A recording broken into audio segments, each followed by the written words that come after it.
நிச்சயமாக பாராட்ட வேண்டும். பாகிஸ்தான்லயா இருக்கோம் நம்ம அப்படின்ட்டு. முன்னாடி இருந்த ஆட்சி இதெல்லாம் கண்டுக்கவே இல்லை. அதில் அவங்க கரெக்டாகவும் கேட்டிருக்காங்க இல்லையா, டிவி கேக் மாத்திரம் பர்மிஷன் கொடுக்குறீங்க, அவங்களுக்கு மீதி பேருக்கு ஏன் கொடுக்கல அப்படின்னு நீதிமன்றம் ஒரு நல்ல கேள்வியை கேட்டிருக்கிறது. ஆனால் எனக்கு ஒரு வருத்தம் என்னன்னா, திருப்பி கரூரில் உயிரிழந்தவர்கள் குடும்பத்திற்கு வேலை வாய்ப்பு கொடுத்து இங்கே சொன்னாங்க. ஆனால் மேலே அதை சுப்ரீம் கோர்ட்டில் ஸ்டே கொடுத்துருக்காங்க. இதை நான் வரவேற்கத்தக்கதாக பார்க்கவில்லை.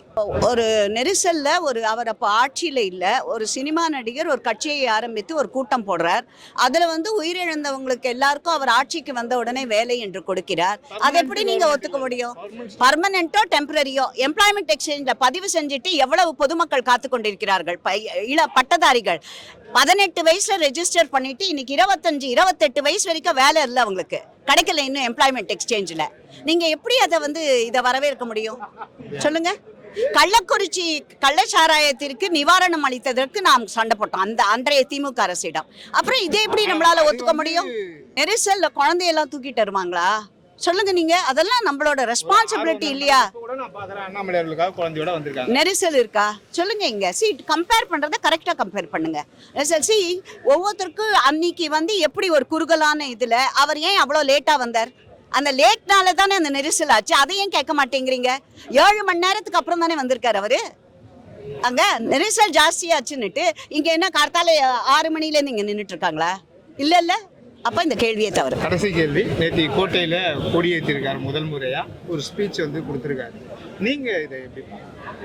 ஐ டோன்ட் வெல்கம் தட் ஸ்பீச். அவர் முதலமைச்சராக இல்ல ஊழல் ஒழியணும்னு சொல்லலாம்.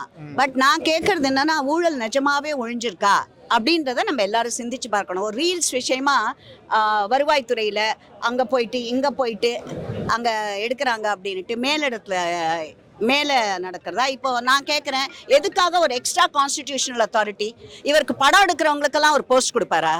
இவர் படத்தை ப்ரொடியூஸ் பண்ணவங்க எல்லாருக்கும் இப்போ அதை எப்படி அதையும் ஒரு விதமான ஊழலாகத்தான் நான் பார்க்கிறேன். கைத்தை இப்போ டெம்பிள்ஸ்க்கு போடுறாரு ஒருத்தரை, அந்த கமிட்டியை போடுறாரு.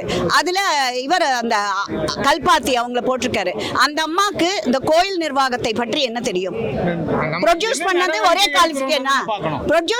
குவாலிஃபிகேஷன் அதுவா? ஏன் இதை விட இந்த நிர்வாகத்தின் மீது சட்டத்தோடு போராடும் டிஆர் ரமேஷ் அவர்களை ஏன் இவர்களுக்கு தைரியம் இருந்தால் அந்த கமிட்டியில் போடலை? இவங்க பொன்மாணிக்க வேலை ஏன் போடல? இப்படிப்பட்ட தேர்ந்த நிபுணர்கள் இருக்கும் பொழுது அவங்களெல்லாம் புறந்தள்ளி விட்டு இதுக்கு சம்பந்தமே இல்லாத என் படத்தை ப்ரொடியூஸ் பண்ணாரு, என் படத்தை டைரக்ட் பண்ணாரு, என் படத்துக்கு ஃபைனான்ஸ் பண்ணாரு அப்படின்றது ஒரு ஊழல் தானே? குவாலிஃபிகேஷன் இல்லாம அந்த போஸ்ட்டுக்கு போட்டா